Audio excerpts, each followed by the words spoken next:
to nowhere. Yet it doesn't mean that I have failed. For when I'm weak, Lord, you're made strong. So there is nothing going wrong.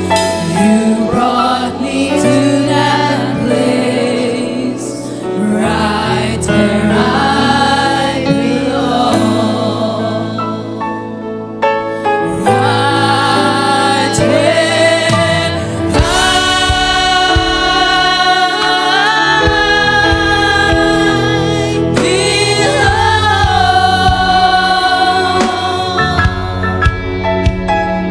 Your grace and your love through the years have brought me along. Who am I?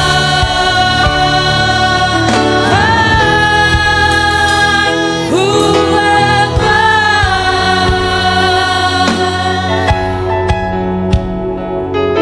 You've taken me from the pit to heavenly places. Near you I stay.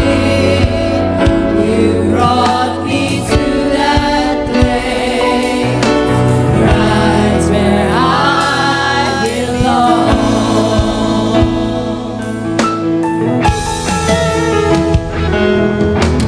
Who am I, Lord, consider me? I'm just a little lump of vanity, like a flower that blooms and it fades away. Its mortal life withers every day. But Lord, you've given me eternal life. You've even called me a virtuous wife. You brought me to that place, right where I belong. Right where I belong.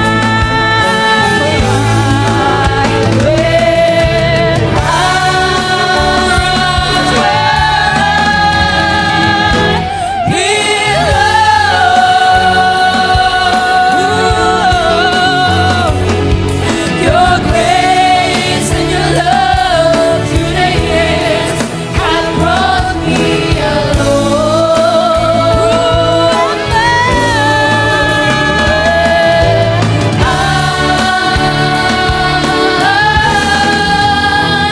Who am I?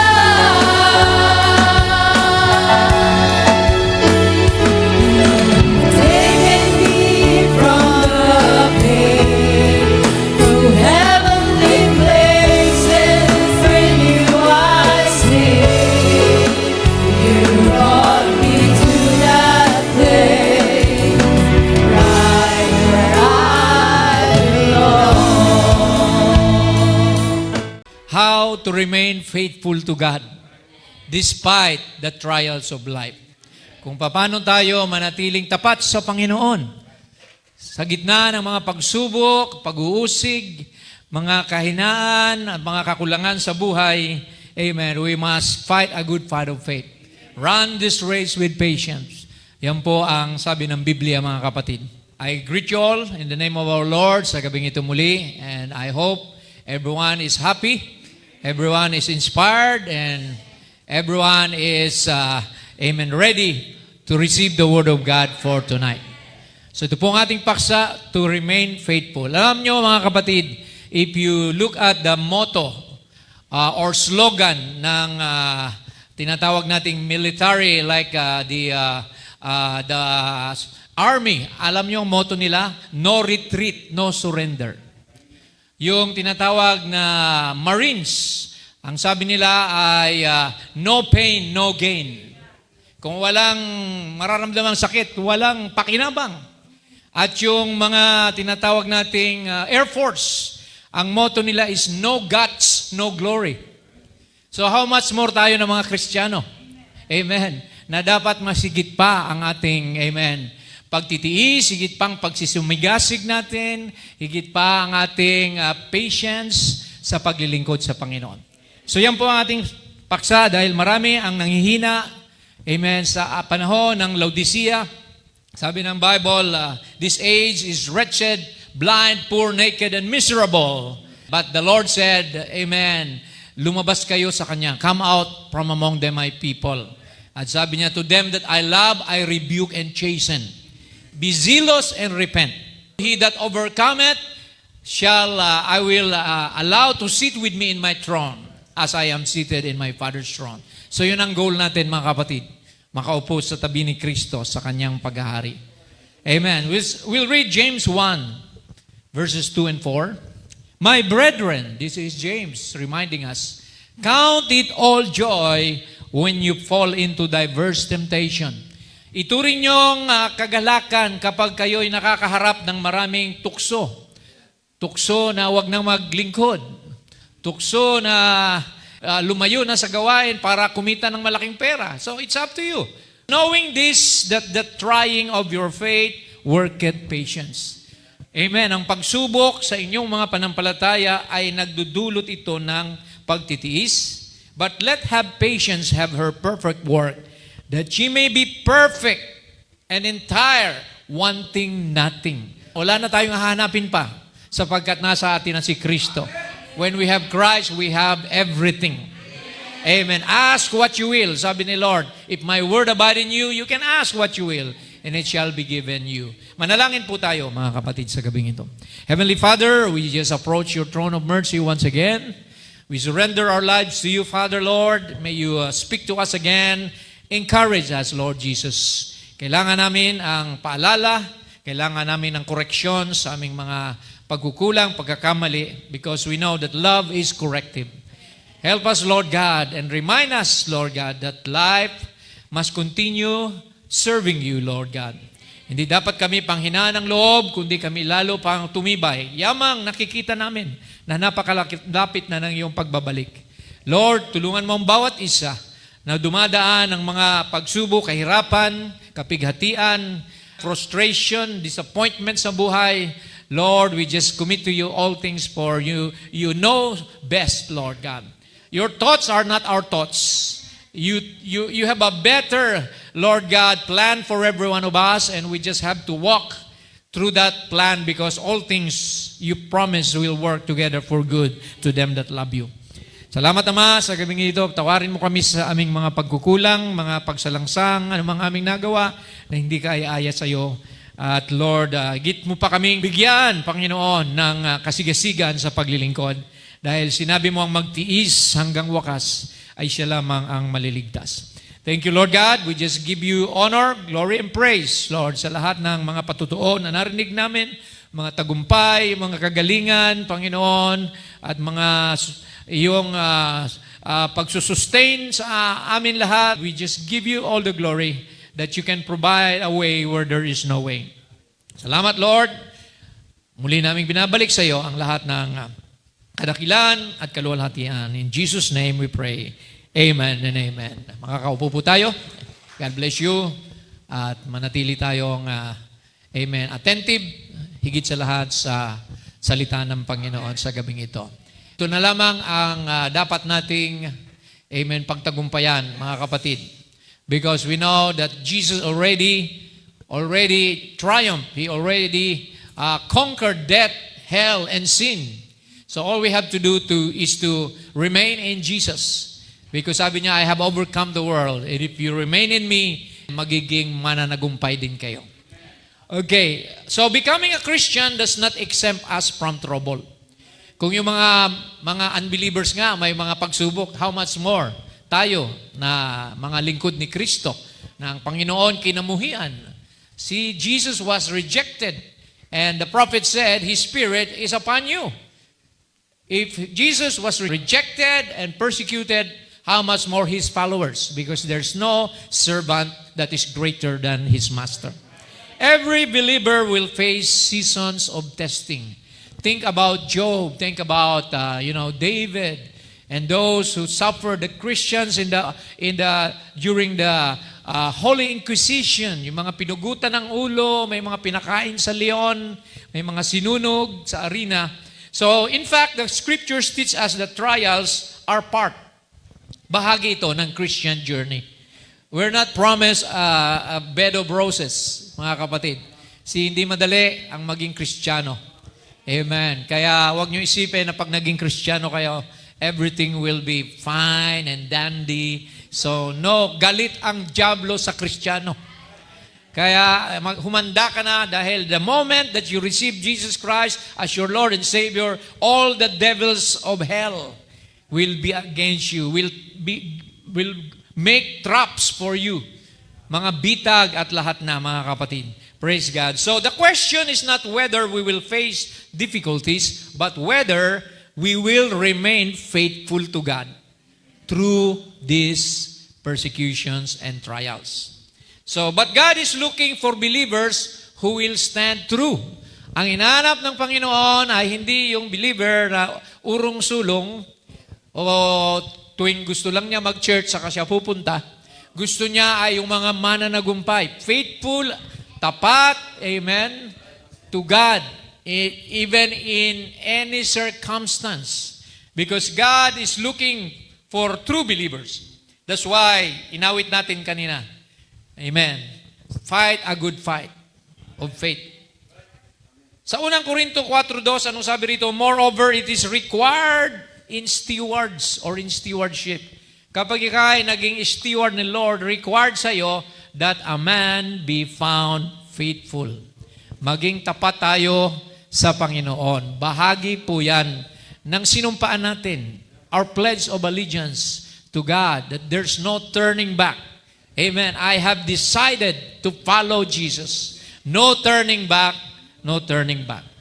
Kaya nga sabi ng prophet, binigyan tayo ng armor of God. At alam niyo ba yung armor? Puro sa harapan lang yan.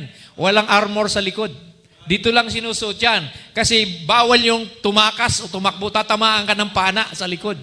Kailangan sulong, mga kapatid.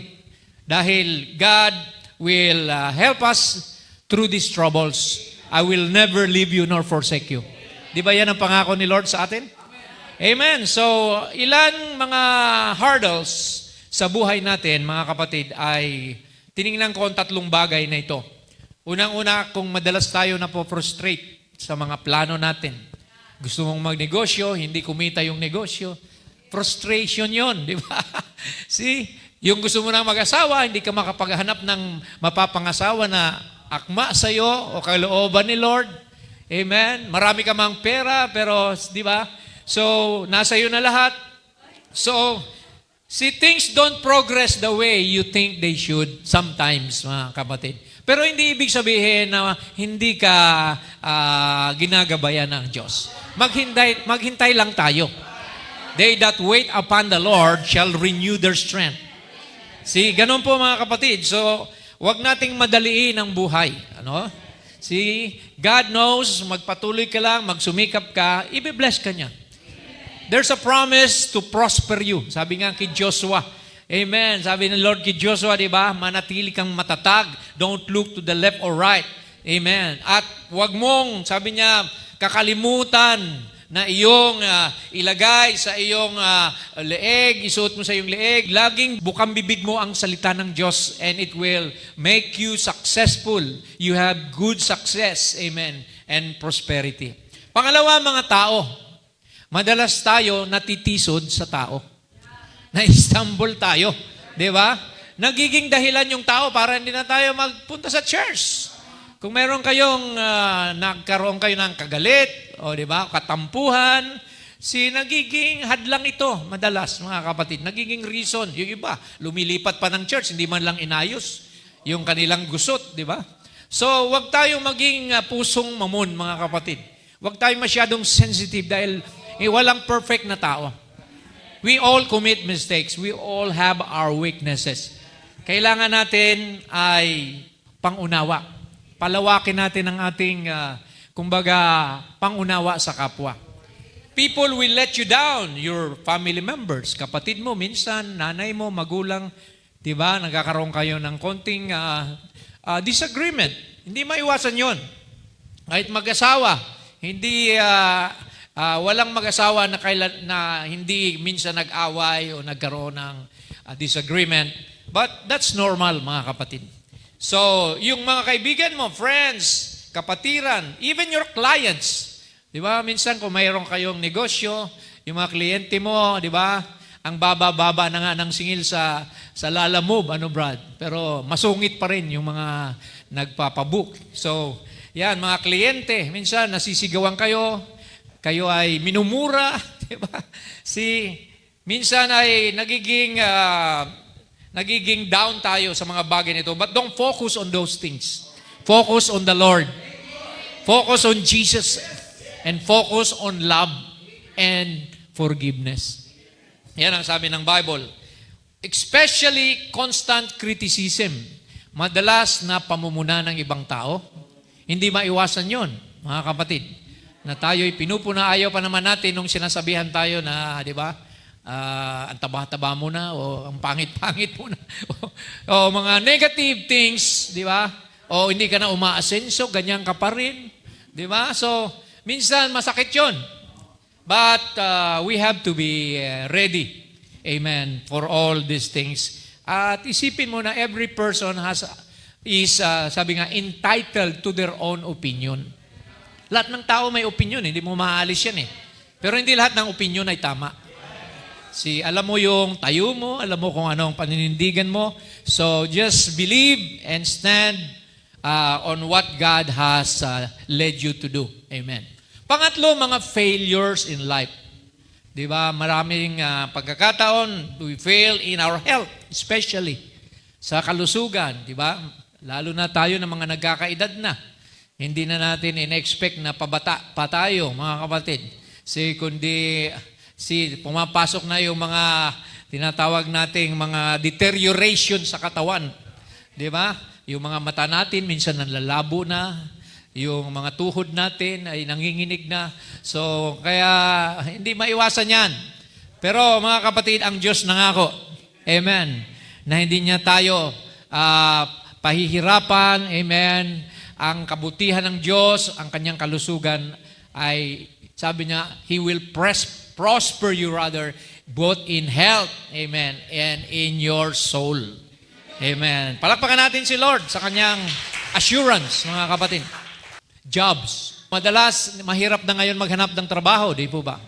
Kung hindi ka nakagraduate, wala kang diploma, construction worker ang abutin mo. O kaya magtinda-tinda na lang sa kung tabit saan. Pero kahit na yung iba mga top-notcher pa sa board, pero wala pa rin trabaho. Kaya makikita natin, mga kapatid, na we have to pray that God will provide the right job for you. Amen. It takes prayer and supplication. Sabi nga, make your request be made known to God with prayer, supplication, and the peace of God will guard your hearts. Amen. In Christ Jesus. Businesses, maraming business na lulugi. At syempre, failure yon. Love, life. Yan. Pag-ibig. Kailangan ipag-pray mo yung dapat na kapartner mo sa buhay. Mahirap yung unbeliever ay yung nakuha mo. Kasi di ba, iiwanan ka lang yan, pababayaan ka, mga lasenggo, mga mabisyo. So, kailangan believer ang mahanap nyo. Sa mga babae naman, puro make-up, di ba? Puro paganda, pa-sexy. Yung anak, sisipunin na, nandyan lang, pinabayaan lang sa kalsada, kung saan. So, kaya kailangan prayerful tayo sa love life. Lalo na yung mga single sa inyo. Di bali na yung mga married na, wala na tayong magagawa eh. Till death do us part yan eh. Di ba? Pagtiyagaan mo na lang kung sino ang na binigay ni Lord sa iyo. Kasi ganun talaga. Be patient, di ba? Kailangan teamwork na kasi yan eh. Pag nakasal kayo, hindi pwedeng nagbabangayan kayo. Kailangan teamwork kayo, magkasundo kayo, magkakampi kayo. You and me against the world. Yun ang slogan ng pag-aasawa. Hindi pwedeng kayo mismo ay nagbabangayan. So, kaya love life, amen, ipag-pray natin ang mga kabataan, lalo na sa ating panahon, ang mundo napakalakas ng hatak, di ba?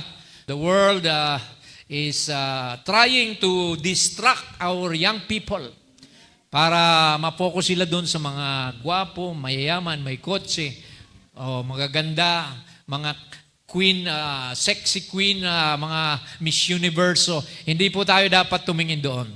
Kundi sabi ng prophet, sa karakter kayo tumingin. Kung yan ba'y makadiyos, nagmamahal ba kay Kristo yan? Dahil dapat yun ang priority ng mapapangasawa nyo. Hindi ikaw, kundi ang Panginoon. See, kaya you have to do serious qualification. Hanapin nyo yung talagang inuunang Panginoon sa buhay. Pangatlo, yung pamumuhay kasalanan, sinful living. Yan madalas humahatak sa atin, papalayo kay Lord.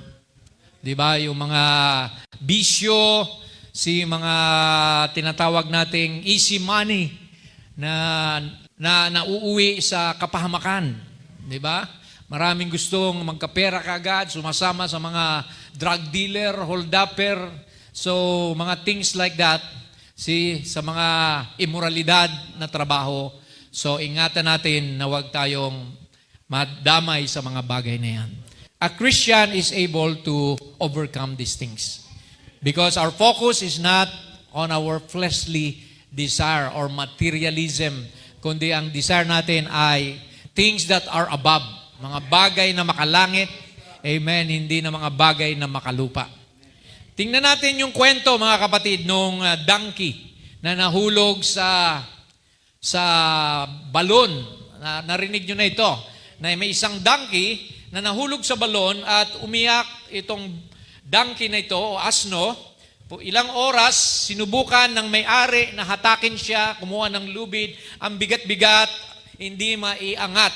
So the farmer decided that since the animal was already old, so he will just bury.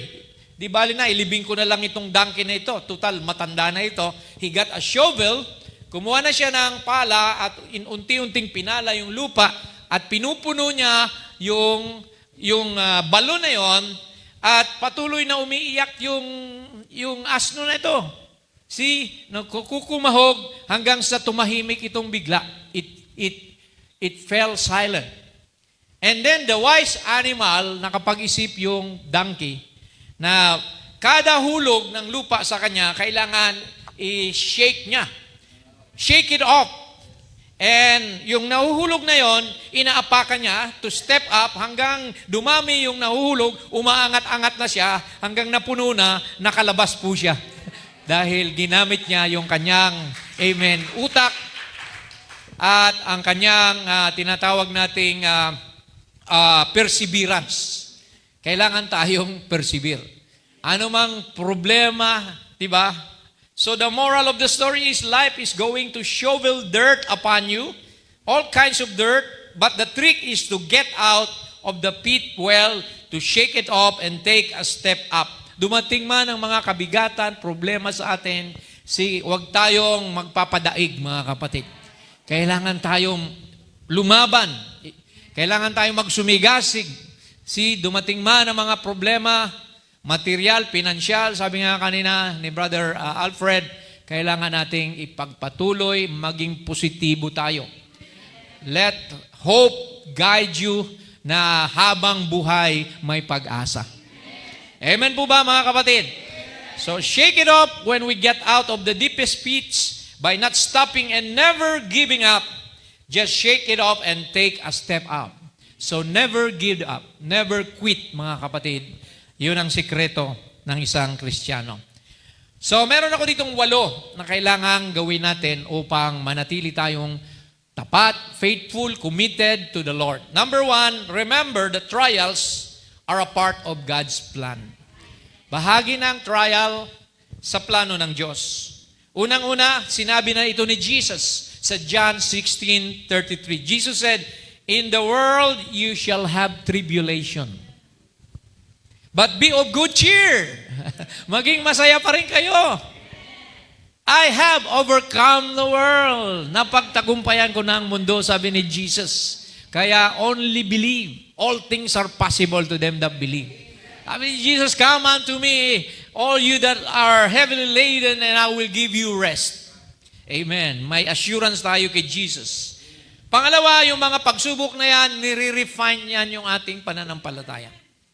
That the trial of your faith, sabi ni Pedro, though it be tried with fire, might be found faithful.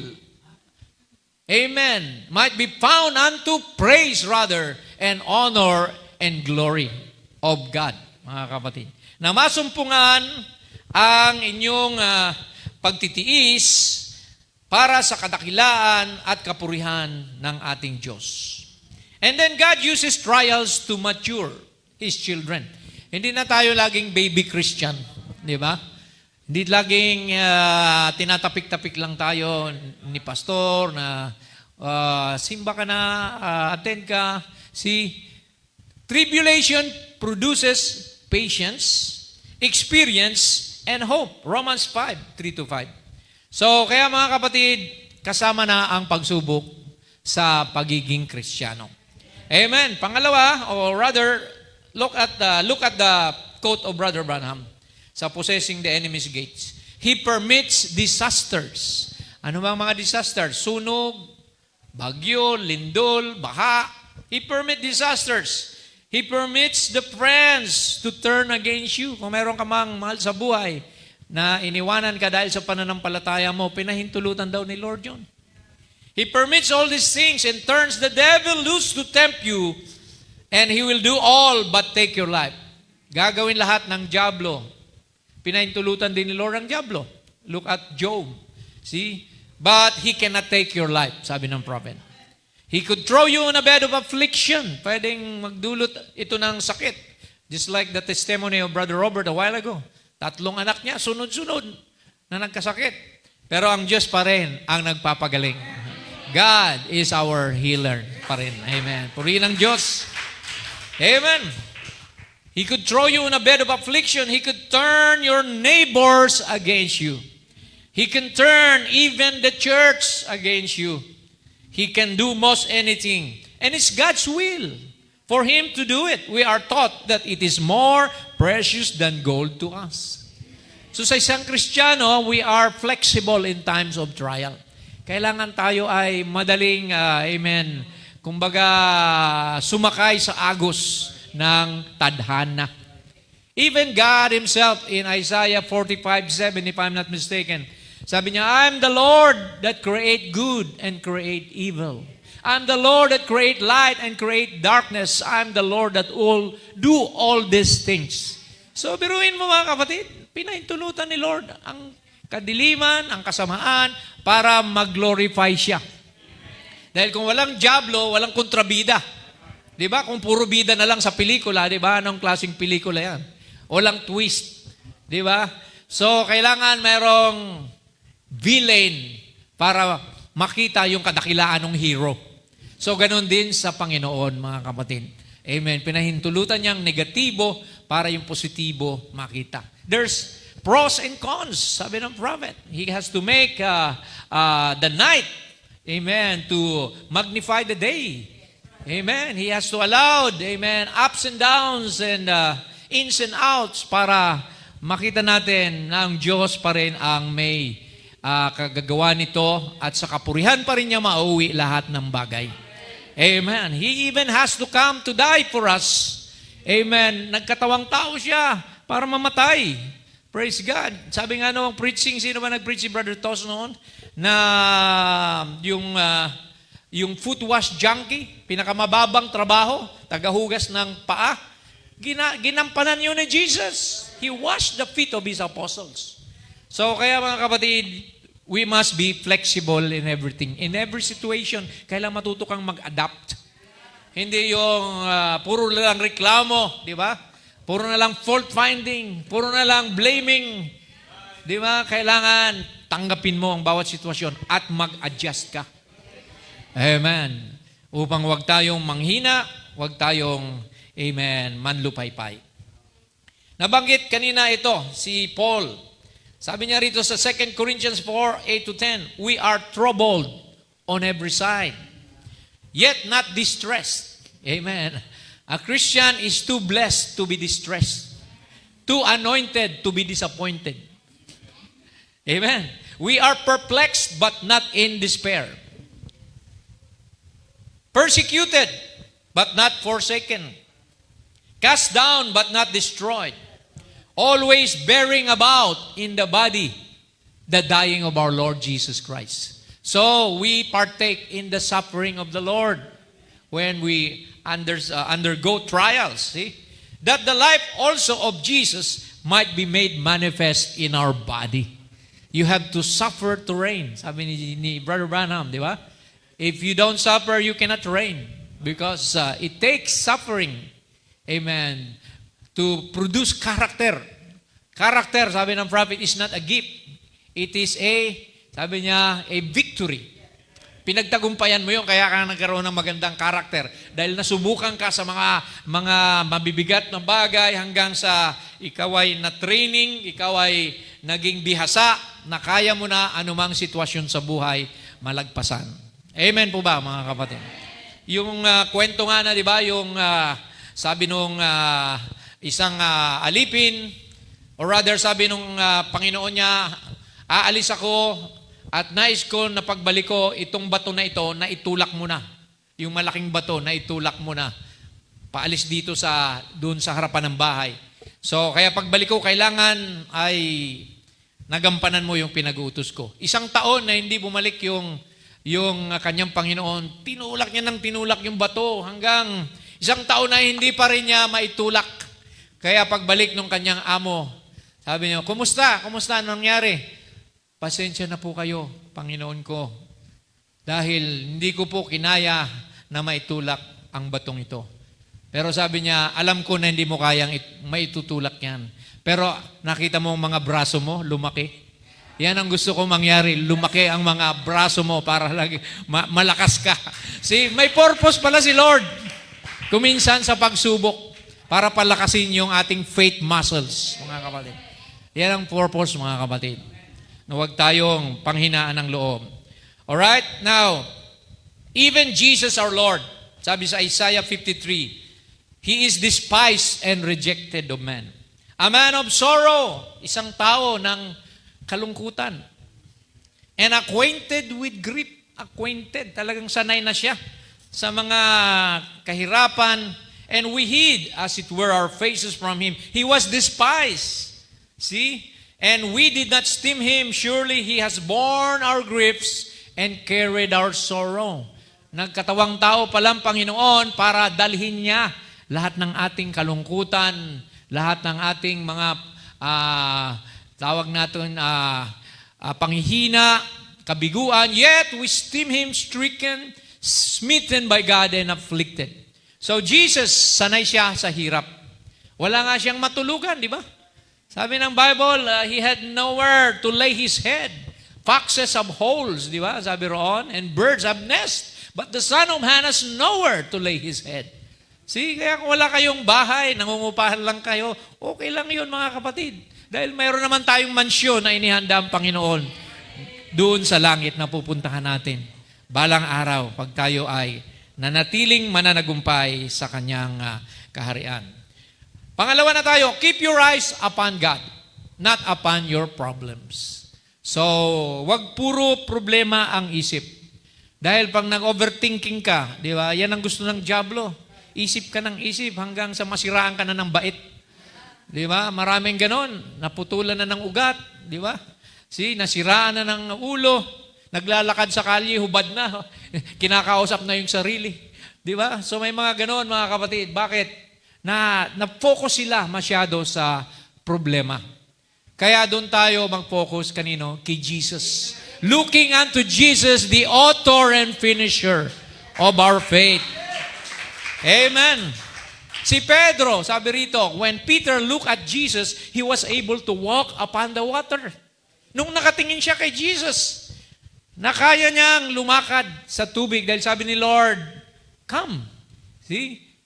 Pinanghawakan niya yung salitang yon, pero nung na-focus na siya sa waves and the wind, nawala siya sa tamang, kumbaga, focus at lumubog siya.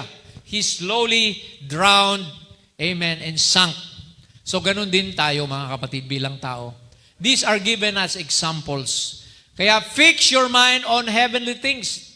Colossians 3:2, yan ang sabi, set your affection on things above, not on the things on the earth. Ayan, so, kaya lahat ng bagay, come what may, sabi ng kanta, di ba? Kaya sira-sira, whatever will be, will be. See, sabi nga minsan ni Prophet, sige, problema, pumunta ka pa, lumapit ka pa sa akin.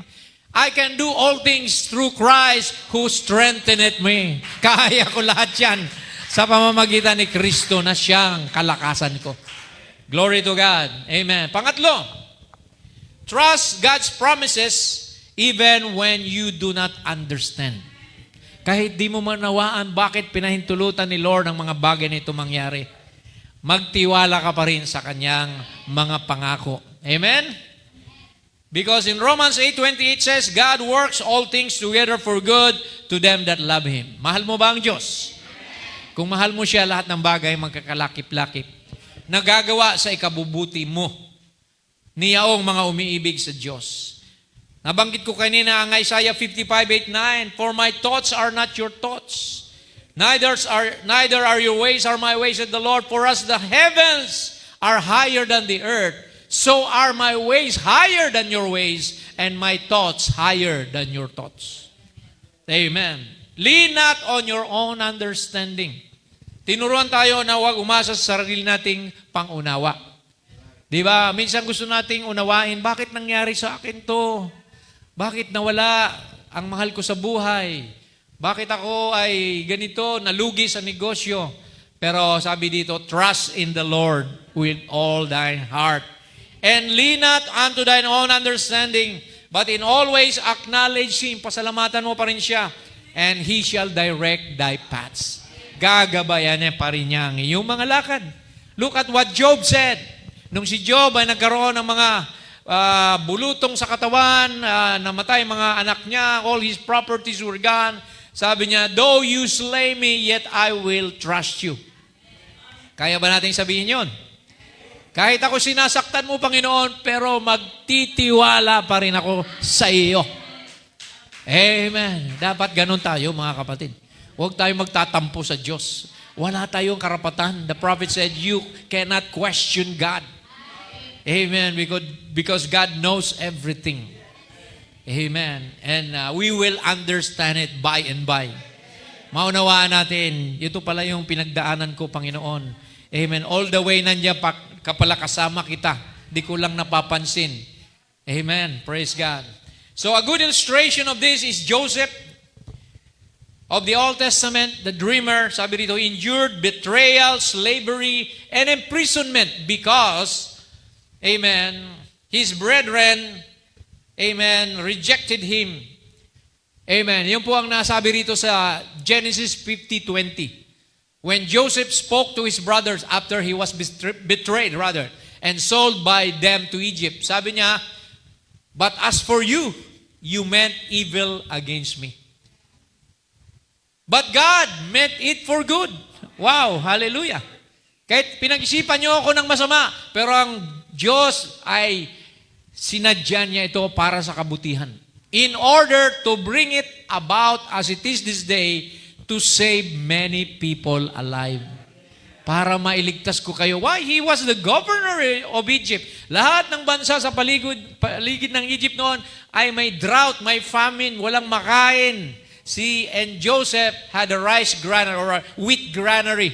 Nag-ipon sila ng 7 taon dahil nakita niya ang vision na yon ng 7 baka na payat, 7 bakang matataba at mga trigo na mga payat at nakita niya ang tribong matataba. Hindi naintindihan yon ni Paraon. Kaya pina-interpret kay Joseph yon. When he interpreted it, sabi niya magkakaroon ng 7 taon na masagana pero susunod ang 7 taon na may kadahupan. Kaya pinagkatiwala ni Paraon kay Joseph ang pagiging governor. Nag-imbak sila ng mga trigo, barley, and wheat for 7 years. That's why during the drought, sila lang ang mayroong, amen, resources. As we know, yung mga kapatid ni Joseph, di ba? Naghanap sila, pumunta sa Paraon, Sila ay in-endorse kay Joseph. And that's where Joseph revealed himself to his brethren. Amen. Kaya, ganun din ang ating Panginoon. Alam natin, Jesus, amen, was rejected by Israel. See, but one day, He will reveal Himself back to them, to the 144,000 from each tribe, 12,000 from each tribe, and He will reveal Himself to them. And sasabihin niya, where did you get the wounds in your hand? Sasabihin ni Lord, in the house of my friend. But don't blame yourself. That will happen in the day of atonement nila. Amen. At magpapakilala si Lord at amen, maliligtas sila. Dahil binulagan lang sila para sa atin na mga Gentile bride from 7 church ages na makapasok tayo sa, amen, sa kaligtasan na dulot ng Ebanghelyo. Amen. Praise the Lord. So, kaya makikita natin dito, when we endure, later we can look back and see that our trials and troubles were actually what we needed. Yan palang kailangan natin minsan. Dahil kung walang pagsubok, walang victory.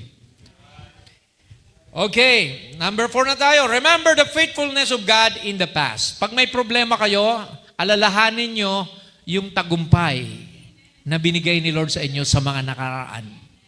Amen, di ba? Nung nakaraan, munti ka nang mamatay siguro, munti ka nang ganito, di ba? Naalala ko si Sister Ann, muntik nang mamatayan during the COVID time. Pero ngayon, buhay na buhay at malusog. Amen. Praise the Lord. God has given her victory. Amen. During the time of need. Amen. So, ilan sa atin nang halos ganun din, di ba? Muntik na siguro kayong, amen, mapahamak. Si Brother Lambert na stroke. Marami pa sa atin dito. Amen, ang nagkasakit. Pero, praise God. Si Sister Lilith, di ba, nagkaroon ng brain tumor. Kasing laki ng mansanas, pero ngayon, walang trace, hindi na opera. Amen. Ang Diyos, pinagaling po siya sa pamamagitan ng pananampalataya. So remember, pag meron ka ng basis sa nakaraan, hindi ka na manghihina ngayon. Remember the works of the Lord. Sabi yan sa 77:11 ng Psalm. Remember David. David, before he faced Goliath, he had experiences and victories with the Lord. Amen. Naalala niya yung leon na pinatay niya sa tulong ng Diyos, yung oso. Amen. Let's read 1 Samuel 17:37. David said, moreover, the Lord that delivered me out of the paw of the lion and out of the paw of the bear, He will deliver me out of the hand of this Goliath, the Philistine. See, meron na siyang, kumbaga, reference. Meron na siyang precedent na ang Diyos kailanman hindi siya pinabayaan. Dapat ganun din tayo, mga kapatid. Anumang gusot na pinasukan mo, anumang mga trials na abutin natin, hindi kayo kailanman iiwanan ng Panginoon. Paul and Silas were in prison. But there was an earthquake that came. They just sang praises to the Lord, and then the chain broke, and then the prison door opened. See, hanggang pati yung jailer nanginig na sa takot. See, sabi niya, what shall I do? Sabi nila, serve the Lord thy God. Amen. Receive Him, and you shall be saved in thy whole house. So mga kapatid, praise God. Yan po ang dapat natin gawin. Remember God's faithfulness to you. Mga previous, di ba? Hindi ka binigo ni Lord. How much more ngayon? Malapit na ang kanyang pagbabalik. See, believe and trust in the Lord. Yan ang kailangan natin, mga kapatid. Amen. So, pang-lima na, never give up. Amen. Ano man ang mangyari, huwag tayong susuko. Praise God. God never abandons His children. Pangako niya, I will never leave thee nor forsake thee. Amen. Naniwala ba tayo doon, mga kapatid? Do you believe His words? Amen? Kaya sabi sa Galatians 6:9, let us not be weary. Huwag tayong panghinaan ng loob in well-doing, sa paggawa ng mabuti. Amen. For in due season, we shall reap if we faint not. Sa takdang panahon, tayo ay aani kung tayo ay hindi manlalamig o manghihina. Amen. See, cast not away therefore your confidence, sabi sa Hebrew 35. So never quit, mga kapatid. Meron tayong tula na nabasa niya, never quit. Amen. If you need to rest, just rest, but don't quit. Amen. Praise the Lord. Amen. Alright, tingnan niyo si Joshua. God's promise to Joshua in 1:7, only be thou strong and very courageous. Hindi lamang courageous, very courageous. That thou mayest observe to do according to all the law which Moses my servant commanded thee. Turn not from it to the right hand or to the left, that thou mayest prosper whithersoever thou goest. Para kayo managana, saan man kayo pumunta, huwag kayong lalayo sa katuruan ng Biblia. Sabi rito, amen. Ano pang sabi sa verse 8? This book of the law shall not depart out of thy mouth. Bukang bibig natin lagi ang Word of God. But thou shall meditate, pagbulay-bulayan mo ito, araw at gabi, day and night. Amen. Read your Bible. Listen to the message. That thou mayest observe to do all that is written therein, upang masunod din natin ang anumang nakasulat dito, dahil gagawin ito na kayo ay pagpalain. For then thou shalt make thy way prosperous, and then thou shalt have what? Good success. Wow. Praise the Lord. Sino ang gusto ng success? Hindi lang success, good success. Yan ang pangako sa atin ng Panginoon, mga kapatid. Amen. So don't quit. Fight a good fight of faith like Joshua did. Okay, pang-anim na tayo. Malapit na. Look forward to the eternal reward. Tumingin tayo sa pangako na buhay na walang hanggan. Amen. Sabi ni Pablo rito, sa Roma 8:18, sabi niya, hindi lubos maisip ng tao, hindi pa nakita ng tao, ni narinig ang mga magagandang bagay na inihanda ng Diyos para sa kanila na nagmamahal sa Kanya. Let's read. Sabi niya, for I reckon that the suffering of this present time are not worthy to be compared with the glory which shall be revealed in us. Amen. Sa kaluwalhatian na ihahayag para sa atin. Hindi mapantayan. Wala sa kalingkingan ang naghihintay sa ating kaluwalhatian, mga kapatid. Kaya magpatuloy tayo. Amen. Huwag tayong manghinawa. Huwag tayong, amen, panghinaan ng loob. Kaya ang sabi ng Panginoon, di ba? What is the end? What is the message of God for a successful Christian? Sasabihin niya sa iyo, well done, my good and faithful servant. Yan ang gusto nating marinig.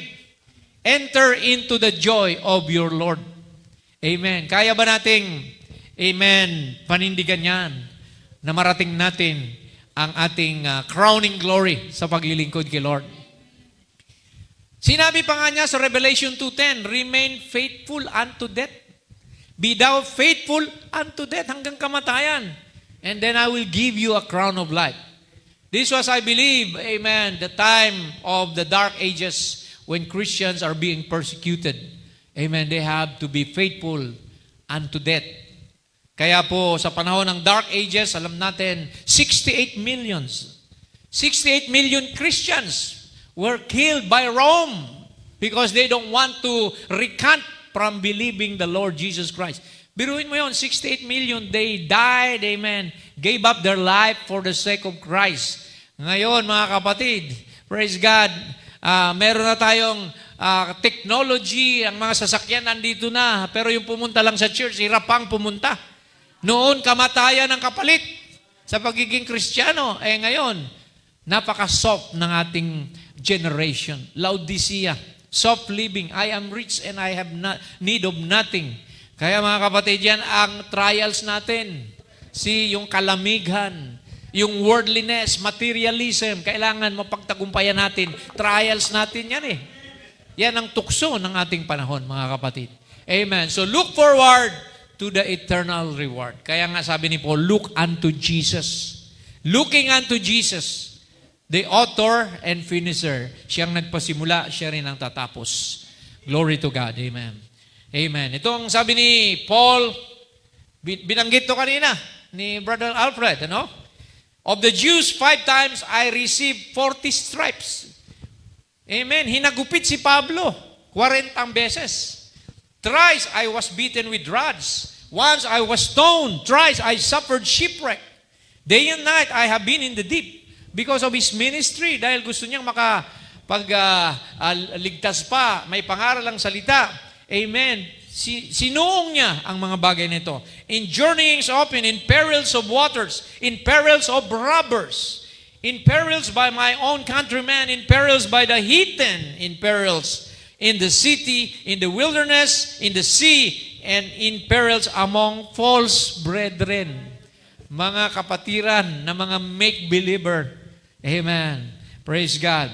Amen. Meron pa ang kasunod. Sabi niya, in weariness, and in painfulness, in watching often, in hunger and thirst. Madalas siyang magutom, mauhaw. In fasting, madalas siyang magfasting. Often in cold and in nakedness. Amen. Sa malamig na panahon at sa kaubaran. See, alam natin isa lang yung balabal ni Paul. See, beside those things that are without, that which cometh upon me daily, the care of all the churches. Pati yung pag-aalaga niya sa mga iglesia, dinaanan niya lahat ng hirap, mga kapatid, at pasakit. Subalit, kinonsider niya ito, amen, na hindi kabigatan o pabigat, kundi ito ay isang, sabi niya, enjoyment. See? Praise God. Sabi niya, I take pleasure in infirmities. Pleasure dapat ito sa atin. Kung ikaw man ay inuusik, ikaw man pinagsasalita ng masama, magsaya ka. Amen. Rejoice and be exceedingly glad. Sabi ng Biblia, di ba? If you are persecuted, see, dahil so persecuted were the prophets that were before you. Ang pito na, dalawa na lang mga kapatid, remain steadfast in prayer. Alam nyo, ang pananalangin ay napakahalaga. Amen. It's a power to the Christian. Even the prophet said, di ba? Di ba sabi niya, there is power in prayer. Mamaya may babasahin tayong quote. Pero sa Bible, mga kapatid, unang Thessalonica 5:17, pray without ceasing. So, we must cast our burden upon Jesus, casting your burdens upon Him, for He carried for you. Philippians 4:6-7, be anxious for nothing. Huwag kayong mag-alala sa anumang bagay. But in everything, sa bawat bagay, by prayer, idulog natin sa Diyos, sa pananalangin, lahat ng bagay. With supplication, with thanksgiving, may pasasalamat. Let your request be made known to God. And then the peace of God, ang kapayapaan ng Diyos, darating sa iyo. Hindi ka mababagabag. The peace of God which surpasses all understanding, even if you can't understand the things that's happening. But this peace will guard your hearts and minds through Christ Jesus. Mapapanatag ang kaisipan mo, ang iyong damdamin kapag tayo ay nananalangin. Dahil ang pananalangin ay paglagak sa Diyos ng ating mga kabigatan. We surrender to God everything. Di natin kayang buhay, mga kapatid. Di ba? Hindi natin kaya. So, kailangan natin ang tulong ng Diyos. All we have to do is pray, and then, pag pinag-pray mo na, leave it unto God. Because the Bible said, the prayer of faith availeth much. Amen. At ano bang sabi? When you pray, believe that what you have prayed, you have already received. Ganun ang prayer, mga kapatid. Hallelujah. And finally, sabi ng prophet dito, prayer is the key. That's the answer. Prayer changes things. So kung gusto mo mabago ang sitwasyon mo, manalangin ka. Amen. Prayer is the most powerful weapon that was ever put in the control of human beings. Higit pa raw yan sa atomic bomb. Higit pa sa hydrogen bomb. Amen. There's no atomic bomb or hydrogen bomb as powerful as prayer. Prayer will change the mind of God. Wow, praise the Lord. Kaya palang baguhin ng panalangin ang kaisipan ng Diyos. Nangyari na ba yan? Yes. Kay King Hezekiah. Mga kapatid, remember King Hezekiah? Isaiah said, you will die today because you have already forsaken God and you mess up with your kingdom. Sabi ni Isaiah, tonight God will take your life. Amen. Kaya maghanda ka na. And then umalis si Isaiah, humagulhul. Ang hari na ito nagsisi, nagrepent siya at talagang umiyak siya. At sabi roon, narinig ng Diyos ang kanyang panalangin at ang kanyang pagsisisi. Inutusan ulit si Isaiah, bumalik ka. Isaiah, go back and tell the king that I have heard his prayers and I have extended his life 15 more years. Praise the Lord. Prayer can change the man of God. Amen. Mayroon ka bang kinakaharap na panganib sa buhay? Mayroon ba nagbabanta na sa'yo? Napapatayin ka, ililiquidate ka, o ikay sisiran, tatanggalin ka sa trabaho? I-pray mo sa Panginoon at hindi mananaig ang kasamaan sa buhay mo. God will foil all the evil plans against you. Binasa kanina ni Brother Robert, di ba, sa Salmo? Praise God, na hindi ka mapapahamak, kundi yung mga wicked, sila ang mabibitag sa kanilang sariling mga pamamaraan. Praise God. Hallelujah. Bless. They that bless Israel shall be blessed. And we are spiritual Israel. And they that curse, you shall be cursed as well. Amen. Kaya si Lord ang bahala. We don't worry, we don't fear, because God takes care of us, even though we don't know it. Amen. A lot of times. Pang-walo na mga kapatid, manatili pa rin tayo sa fellowship. Amen. Remain in fellowship with God's people. May problema ka man, may pinagdadaanan ka man, huwag kang magpapaliban sa church. Dapat the more na may problema ka, the more na magsimba ka. Di ba? Dahil kailangan mo, Panginoon. Huwag mo siyang iwanan. Lalayo ka, ikaw ang kawawa.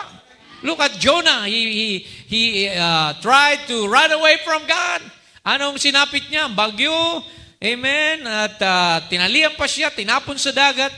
And then a big whale. Kinain pa siya ng balyena for 3 days and 3 nights. So kaya mahirap po na tayo ay tumatakas sa Panginoon. Kawawa lang tayo. Kaya sabi rito sa Hebrews 10:24, let us consider one another to provoke unto love and good works. Amen. Not forsaking the assembling of ourselves together. Kaya sabi rito, magdalahan tayo ng bawat kabigatan. Magmalasakitan tayo. Bear one another's burdens and so fulfill the law of Christ. What is the law of Christ? Love. Amen. Love for your fellow man, for your neighbor as you love yourself. And then, Proverbs 27:17, iron sharpens iron. So a man sharpeneth the countenance of his friend. Ibig sabihin, mga kapatid, nagpapatibayan tayo. Ang salita ng Diyos nagpapatalim sa atin. The Word of God is like a two-edged sword, cutting asunder between the soul and the spirit, and discerning the thoughts and intents of the heart. So nare-reveal sa atin kung anong dapat natin gawin. God gives us guidance, protection through the Word. So isolation will weaken your faith, but fellowship will strengthen your faith. Amen po ba mga kapatid? Amen.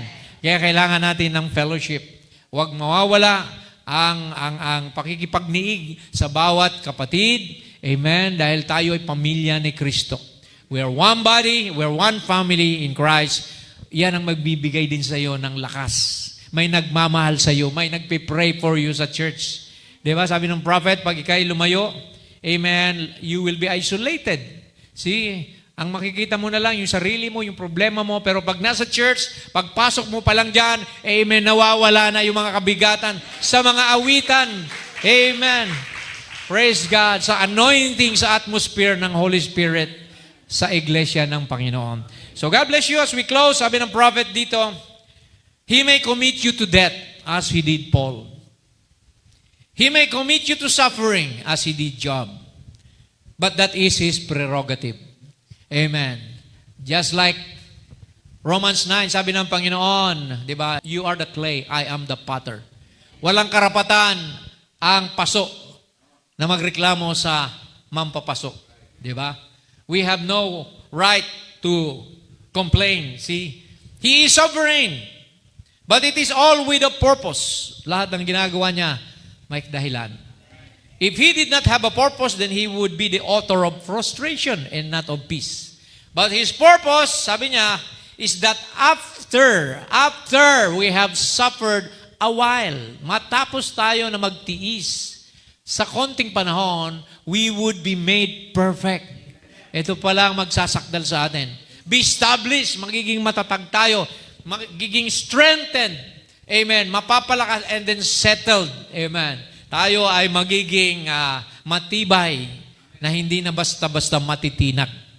So yan pala ang kailangan natin, mga kapatid.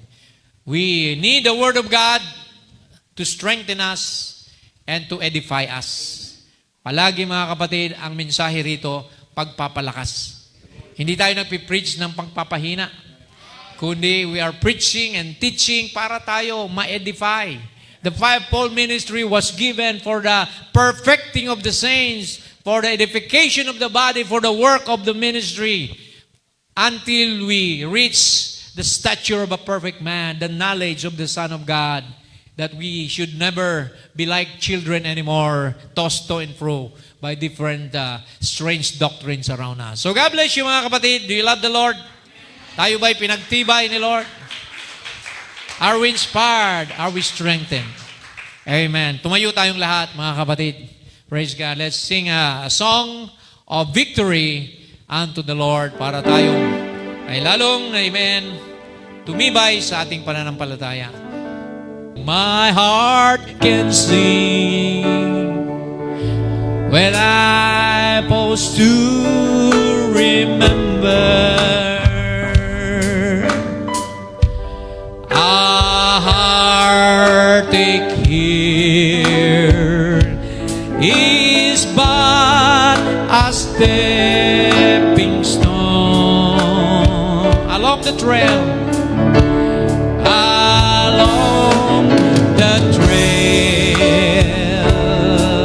That's winding always upward. This troubled world is not my final home. But until then,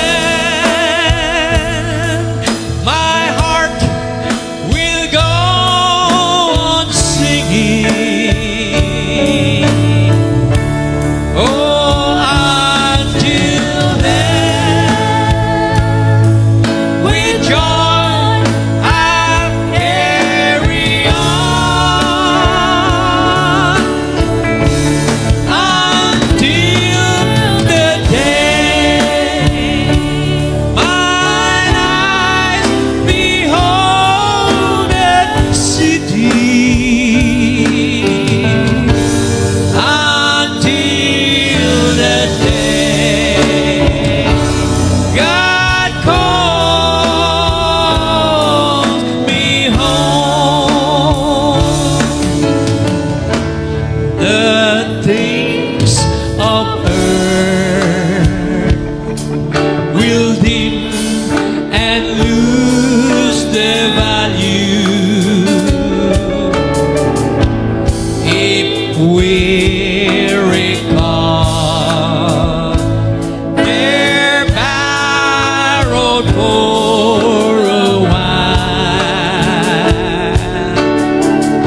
Pure Gold City.